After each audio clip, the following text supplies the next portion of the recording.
Llevo varios años siendo seguidora de Jesús, años en los que he podido caminar en el precioso proceso de que el Espíritu Santo me vaya puliendo y poco a poco irme pareciendo más a Jesús, que es nuestra meta. Todavía estoy infinitamente lejos, pero en este lento andar he podido identificar algunos de mis errores que hoy quiero compartir contigo, para quizás evitar que tú también los cometas.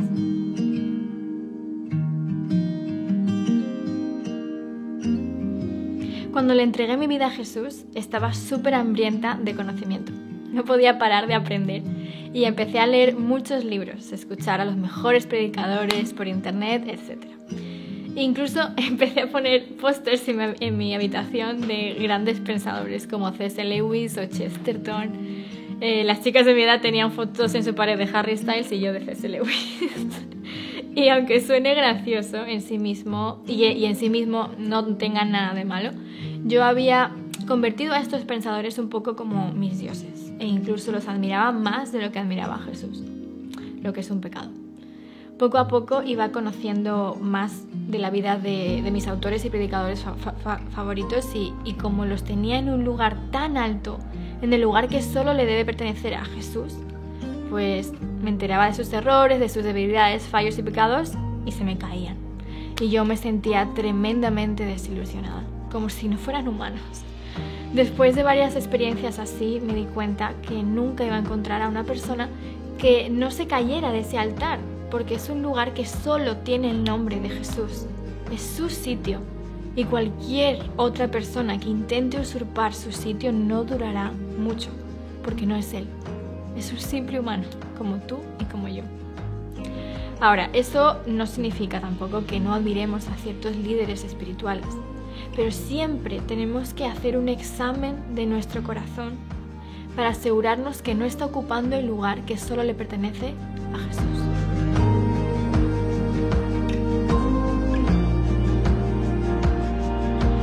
Este error es un error que aún me cuesta y aún estoy trabajando en ello, porque es extremadamente importante, chicos.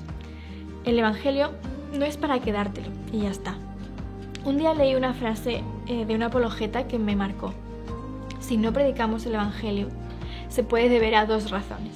Una, que no crees realmente en él. O dos, que no te importa que la gente muera y se vaya al infierno. Es súper duro. Y aunque creo que obviamente en esto juegan más factores, como quizás si eres una persona muy extrovertida o tímida o vergonzosa, al final del día todos tenemos un amigo o amiga al que le podemos hablar de Cristo y comenzar también una relación de discipulado con él o ella. Incluso dentro de la iglesia, de tu iglesia, te aseguro que hay más de una persona que no está siendo discipulada por nadie y que te necesita. Así que anímate y haz realmente tuya la gran comisión, esa última frase que nos dijo Jesús antes de ascender al cielo: id y haced discípulos.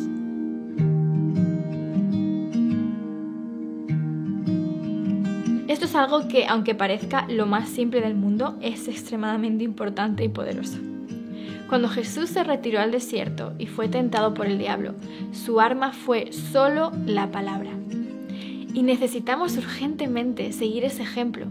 El diablo está constantemente atacándonos por nuestra mente y si la tenemos en blanco, él ya tiene la batalla ganada, porque es como estar en la guerra sin espada. Aprendamos versículos de memoria, pero no solo por aprenderlos y repetirlos como loros, sino primero habiendo tomado conciencia de lo que significan y de su tremendo poder y profundidad. Yo tuve una etapa en la que el diablo me estaba repitiendo todo el día en mi mente que yo no era suficiente, que no era suficiente, que no era suficiente, que era demasiado débil como para poder compartir algo y llegar a las personas. Pero yo todo el día me repetía una y otra vez: bástate mi gracia, porque mi poder se perfecciona en la debilidad. Y os aseguro que gané esa batalla, solo con ese versículo, solo con la palabra.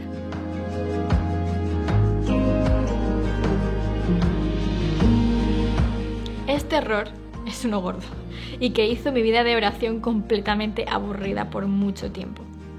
Yo siempre que comenzaba a orar le daba gracias a Dios por un día nuevo y directamente comenzaba a pedir.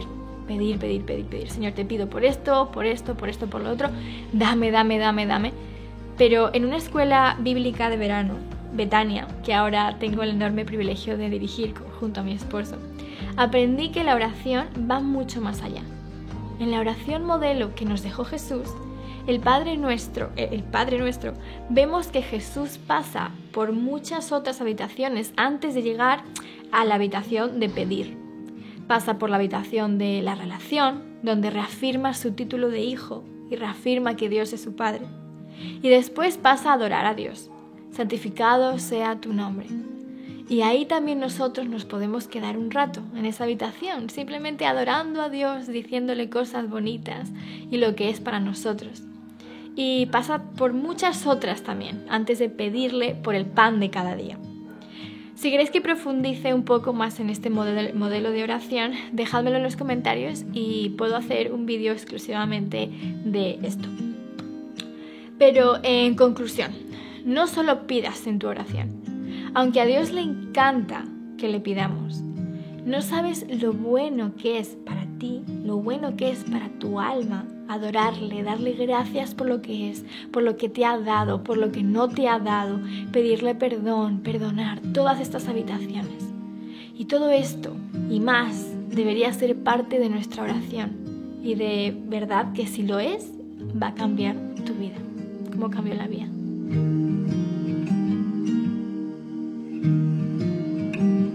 Caí en esto por mucho tiempo.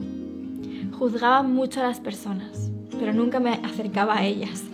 Siempre tenía ese pensamiento venenoso de que las personas que me rodeaban no eran suficientemente cristianas. Siempre les encontraba un error e intentaba enseñarles sin que me lo pidieran.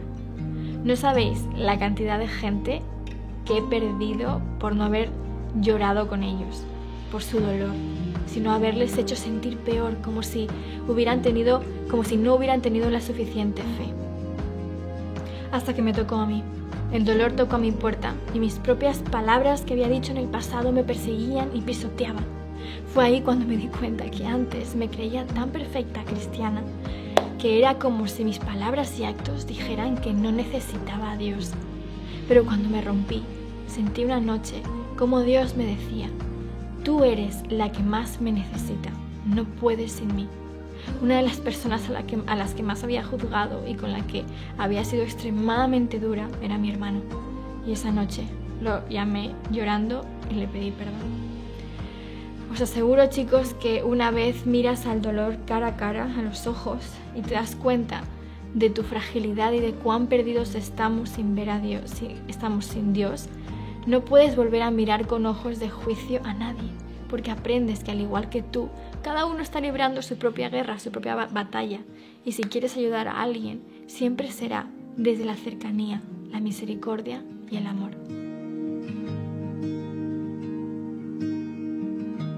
Dios cocina a fuego lento.